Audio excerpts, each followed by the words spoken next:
ദേവിയാൽ സുംബൻ മൃതനായതു കണ്ടു ദേവകളും മുനിമാരും പ്രസാദിച്ചു. ദേവിയെ വാഴ്ത്തി സ്തുതിച്ചു പ്രകാരങ്ങളാവതല്ലാതും എനിക്ക് ചൊല്ലിയിടുവാൻ.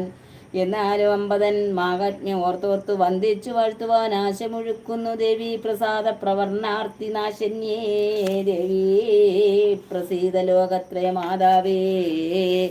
ദേവി ചരാചരങ്ങൾക്കെല്ലാം ഈശ്വരി ദേവി ചരണ സരോജം നമസ്തുതേ. സർവലോകാതര പൂതയായി മേവിയുടെ മുർവിയാകുന്നതും ഈശ്വരി നീയല്ലോ. സന്തതം അമ്പസ്വരൂപിണിയായി നിന്ന് ജന്തുക്കൾ ജീവനാമായതും നീയല്ലോ. നിത്യമനന്തവീര്യെ ഭുവനത്തിന് വിത്തായ വിഷ്ണുമായ ദേവി നീയല്ലോ. സർവജനങ്ങളെ മോഹിപ്പിക്കുന്നതും കൈവല്യമേകുന്നതും ദേവി നീയല്ലോ.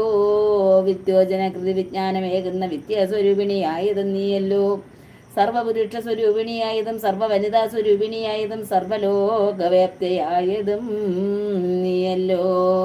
നിത്യം സമസ്ത ജനഹൃദയത്തിനും ബുദ്ധിരൂപേണ വാഴുന്നത് നീയല്ലോ.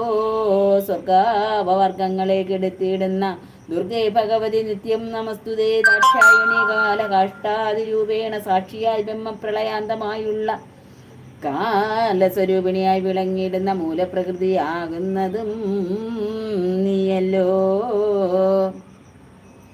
സർവേശ്വരി സർവമംഗല്യേ സർവാത്മികേ ശിവേ സർവാർത്ഥസാധികേ ഗൗരീ ശരണ്യേ പരേ ത്രയംബകേ ദേവി നാരായണീ മഹാമായേ.